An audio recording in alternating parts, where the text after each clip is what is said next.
ఈరోజు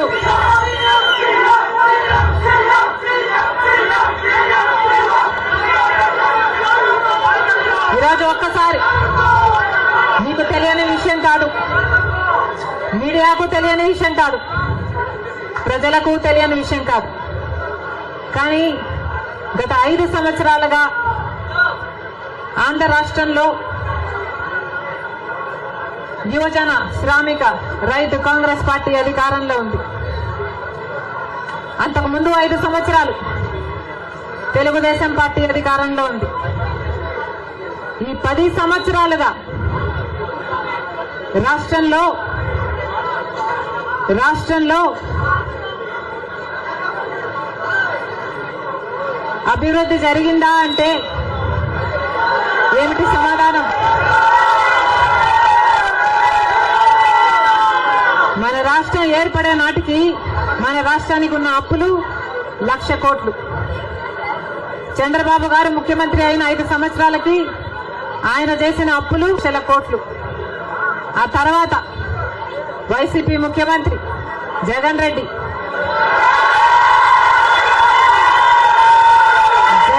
గారు చేసిన అప్పులు 3,00,000 కోట్లకు పైన. మొత్తంగా ఈరోజు అప్పులు 6.5 లక్షల కోట్లు. రాష్ట్రానికి చెందిన అప్పులు, కార్పొరేషన్లకు చెందిన లోన్లు చెల్లించాల్సినవన్నీ కలుపుకుంటే 10 లక్షల కోట్ల అప్పుల భారం ఆంధ్ర రాష్ట్రం మీద ఉంది.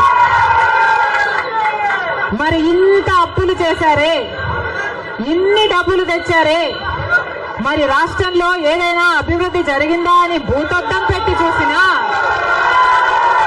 ఎక్కడా కనిపించదు. రాజధాని ఉందా? రాజధాని కట్టగలిగారా? రాజధాని కట్టడానికి డబ్బులు లేవు. కనీసం ఒక మెట్రో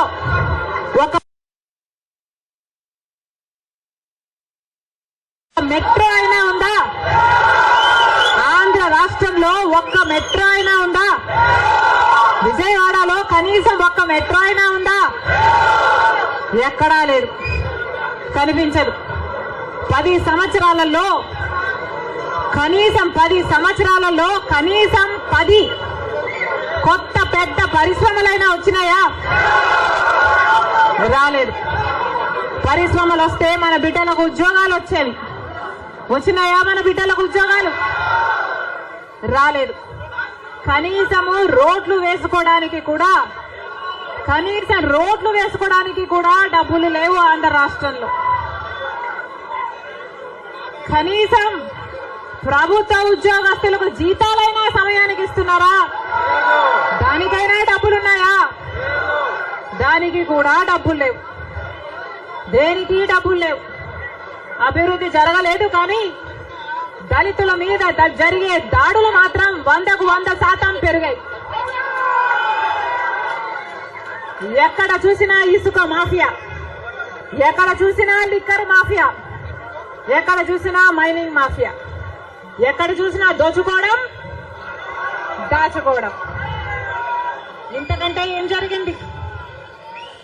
10 సంవత్సరాలు అయింది మన రాష్ట్రం ఏర్పడి.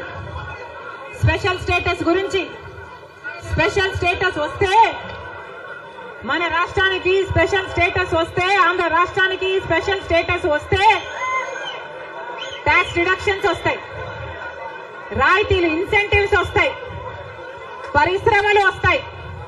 పరిశ్రమలు వస్తే మన బిడ్డలకు ఉద్యోగాలు వస్తాయి. కానీ 10 సంవత్సరాలైనా స్పెషల్ స్టేటస్ మాత్రం ఆంధ్ర రాష్ట్రానికి రాలేదు. రాలేదు అనడం కంటే పాలకులు తేలేకపోయారు అనడము కరెక్ట్. ఉత్తరాఖండ్ లో స్పెషల్ స్టేటస్ వస్తే 2,000 కోట్ల పరిశ్రమల స్థాపన జరిగింది. దాంతో ఉద్యోగ అవకాశాలు 500% పెరిగాయి. హిమాచల్ ప్రదేశ్ లో స్పెషల్ స్టేటస్ వాళ్ళకి ఇస్తే 10,000 పరిశ్రమల స్థాపన జరిగాయి. మరి మనకుందా స్పెషల్ స్టేటస్? ఎందుకు లేదు స్పెషల్ స్టేటస్? ఎందుకంటే పాలకులు స్పెషల్ స్టేటస్ తేవడంలో విఫలమయ్యారు, వాళ్లకు చేత కాలేదు కాబట్టి. కాంగ్రెస్ పార్టీ ఆ రోజు స్పెషల్ స్టేటస్ 5 సంవత్సరాల కోసం ఇవ్వాలి అంటే బీజేపీ పార్టీ ఏమంది 10 సంవత్సరాలు ఇవ్వాలి అని ఎలక్షన్లలో ఊదరగొట్టారు. 10 సంవత్సరాలు ఇస్తాము మేము అధికారంలోకి వస్తే అని. ఇక చంద్రబాబు గారు అయితే 15 సంవత్సరాలు మాకు స్పెషల్ స్టేటస్ కావాలి అని కొట్లాడాడు. ఇదే చెప్పాడు 15 సంవత్సరాలు స్పెషల్ స్టేటస్ కావాలి, అందుకే నేను బీజేపీ పార్టీతో పొత్తు పెట్టుకుంటున్నా అని బీజేపీ పార్టీతో పొత్తు పెట్టుకున్నాడు. వాళ్ళ మంత్రివర్గంలో కేంద్ర మంత్రులు కూడా అయ్యారు టీడీపీ నాయకులు. ముఖ్యమంత్రి అయిన తర్వాత స్పెషల్ స్టేటస్ కోసం చంద్రబాబు గారు ఎప్పుడైనా ఒక్కటైనా నిజమైన ఉద్యమం చేశారా అంటే చేయలేదు. చేయకపోక ఉద్యమం చేసే వాళ్ళ మీద కేసులు పెట్టారు, వాళ్ళను జైల్లో కూడా పెట్టాడు చంద్రబాబు గారు. ఆ సమయంలో ప్రతిపక్ష నాయకుడు జగన్ రెడ్డి గారు ప్రతిపక్ష నాయకుడుగా ఉన్నంత కాలం స్పెషల్ స్టేటస్ మనకు రావాలి అని ప్రతిరోజు కొట్లాడాడు. నిరాహార దీక్షలు కూడా చేశారు. ప్రతిపక్షంలో ఉండగా అవిశ్వాస తీర్మానం ఏమా ప్రభుత్వం వాళ్ళు ఎవరైనా ఉన్నారు ఇక్కడ? ప్రతిపక్షంలో ఉండగా జగన్ రెడ్డి గారు చెప్పిన మాట, మేము అవిశ్వాస తీర్మానం ప్రవేశపెడతాము, తెలుగుదేశం పార్టీ ఎంపీలు అందరూ కూడా మద్దతు ఇవ్వండి, మూకుమ్మడి రాజీనామాలు చేస్తే స్పెషల్ స్టేటస్ ఎందుకు రాదో చూస్తారన్నాడు జగన్ రెడ్డి. ఆఖరికి జగన్ రెడ్డి గారు ముఖ్యమంత్రి అయిన తర్వాత ఒక్కటైనా నిజమైన ఉద్యమం చేశాడా స్పెషల్ స్టేటస్ కోసం? స్వలాభం కోసం రాష్ట్ర ప్రయోజనాలను తాకట్టు పెట్టింది వైసీపీ. ఈ రోజు మనకు స్పెషల్ స్టేటస్ లేదు కదా, కనీసం ఒక ప్యాకేజ్ కూడా లేదు. ఉన్న ప్రభుత్వమైనా ప్రతిపక్షమైనా ఒక్కటంటే ఒక్క నిజమైన ఉద్యమం చేసింది లేదు. ఈ రోజు మనకు స్పెషల్ స్టేటస్ లేదు అంటే ఆ పాపం ముమ్మాటికి చంద్రబాబు గారిది, ముమ్మాటికి జగన్ రెడ్డి గారిది. స్వలాభం కోసం ఇద్దరు ప్రజల ప్రయోజనాలను తాకట్టు పెట్టారు.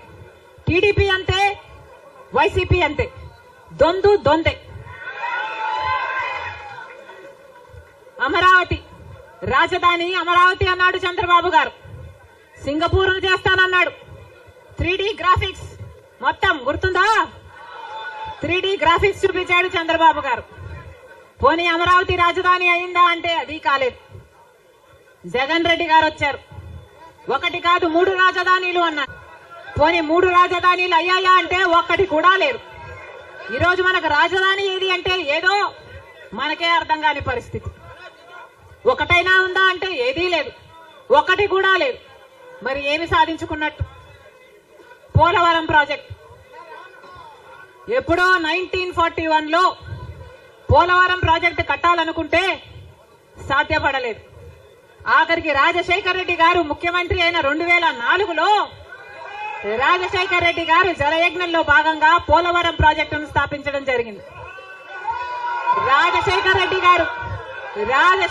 గారు ముఖ్యమంత్రిగా ఉండగా పోలవరం ప్రాజెక్టు చెందిన కుడి ఎడమ కాలువల పనులు కూడా చాలా శాతం చేశారు రాజశేఖర్ రెడ్డి గారు. మన దురదృష్టం రాజశేఖర్ రెడ్డి గారు వెళ్లిపోయారు. ఆయన చనిపోయాక మళ్ళా పోలవరం ఒక్క అడుగు కూడా ముందుకు పడలేదు. చంద్రబాబు గారు పోలవరాన్ని తాకట్టు పెట్టారు బీజేపీ దోస్తీ కోసము. ఇటు జగన్ రెడ్డి గారు బీజేపీతో దోస్తీ కోసం పోలవరాన్ని తాకట్టు పెట్టారు. అంతేకాదు బీజేపీ అధికారంలో 10 సంవత్సరానికి 2 కోట్ల ఉద్యోగాలు ఇస్తామంది బీజేపీ పార్టీ. 10 సంవత్సరాలలో ఎన్ని కోట్లు వచ్చుండాలి? 20 కోట్ల ఉద్యోగాలు వచ్చుండాలి మన దేశంలో. ఆంధ్ర రాష్ట్రానికి కనీసం 1 కోటి ఉద్యోగాలైనా ఇచ్చిందా బీజేపీ పార్టీ? పోనీ 10 లక్షల ఉద్యోగాలైనా ఇచ్చిందా బీజేపీ పార్టీ? కనీసం 1 లక్ష ఉద్యోగాలైనా వచ్చినాయా? లేదు. ఆంధ్ర రాష్ట్రంలో 1 లక్ష అంటే 1 లక్ష ఉద్యోగాలు కూడా ఇవ్వలేదు బీజేపీ పార్టీ. ఉన్నవి కూడా ఊడాయి.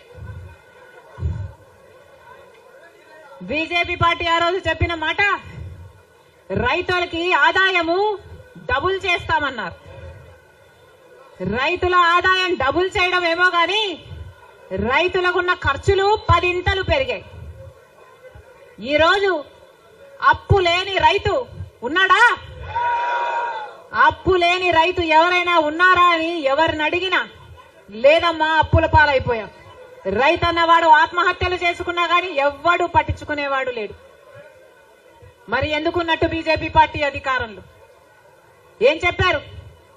స్విస్ బ్యాంకులలో విదేశాలలో ఉన్న బ్లాక్ మనీ మొత్తము తీసుకొస్తాము, అన్ని పేదల చేతుల్లో పెడతాము అని చెప్పింది బీజేపీ పార్టీ. పెట్టారా? పేదల చేతుల్లో 1 రూపాయినా పెట్టిందా బీజేపీ పార్టీ?